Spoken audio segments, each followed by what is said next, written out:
I found some very old pears in my fridge. Let's see if they're still good. And let's make a rustic pear tart. Let's make it with fresh ground wheat and tallow.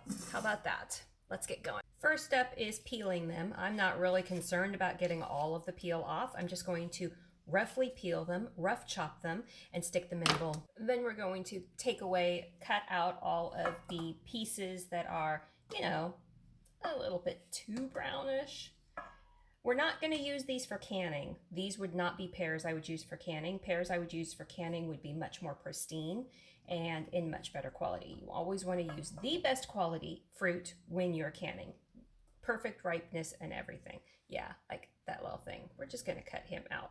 Look, he's perfect. This is what I'm discarding. My chickens are going to be very, very happy. They love these things. Okay, so on to the next thing.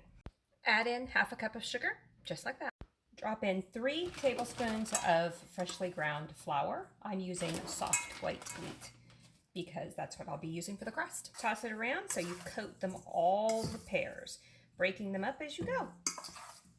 It's that easy. Set it aside. Go grind some flour. 1 1/4 cup. 1/4 teaspoon of salt. Stir it around. This is where I get my scale. I need 2 tablespoons of butter, which is not a problem because they put the measurements on there, but I need 3 tablespoons of tallow. Now, 2 tablespoons of tallow equals 1 ounce, so I need 1.5 ounces of tallow. But because I don't have lines on this, I'm just gonna use my scale to measure 1.5 ounces of tallow. That simple. The beauty of using tallow that comes straight out of the freezer is that it literally shaves off. You just shave off however much you want. So that's my tallow. And we're just gonna dump it all in here. Cut it into small pieces and dump it in.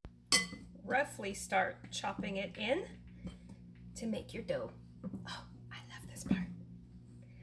I'm gonna go veg for a bit while I do this. That's what you're going for. Now we're gonna add 6 to 8 tablespoons of very cold water, which during this Arctic blast is not going to be hard. Gently fold it all together till it starts to come together. And then bring out your silpat and dump it on. You're gonna plop it down, pat it down, and gently roll it into a rustic circle. We're not going for perfection here, seriously. And we just lost power. Oh, we just got it back. Let's hope. Oh, we just lost power. That means we're going to be out for a while. Bear with me while we finish this so we can stick it in the fridge real quick to see if we can save it. We've rolled out our pie crust. You guys are so nice to me. We're going to take the pears that we had in the sugar and the flour, and we're just going to put it down. This is the fun part. Don't forget to make your grandma proud and scrape that bowl clean. No waste, no waste. Now we are going to fold up the edges. That's it. They don't have to totally cover. I do want to flatten it down just a little bit. The only trick is you want to make sure there's no tears around the bottom. And if you do get a tear around the bottom or a leak, it's no big deal. It's just going to leak out a lot of the sugar syrup. And, oh, yes, man, and I have no power to bake this thing. Okay, so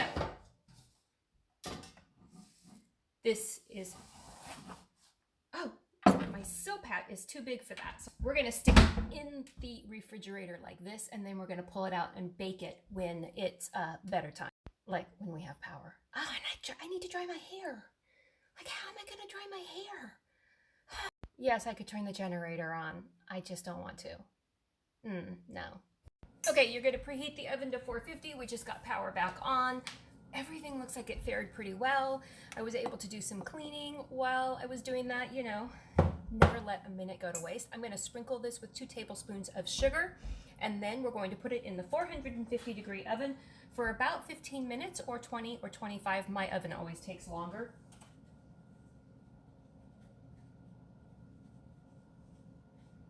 Yum. Now we pray we don't lose power until that comes out and the washing machine finishes. There you go. Oh, and I made my tea already. There you go. It's out. I did have some leakage. I didn't seal it up as my, oh, there's my hole. One hole here and one hole over here. It's okay. It's still gonna taste amazing. I'm gonna let it sit and cool, and it will be for tonight.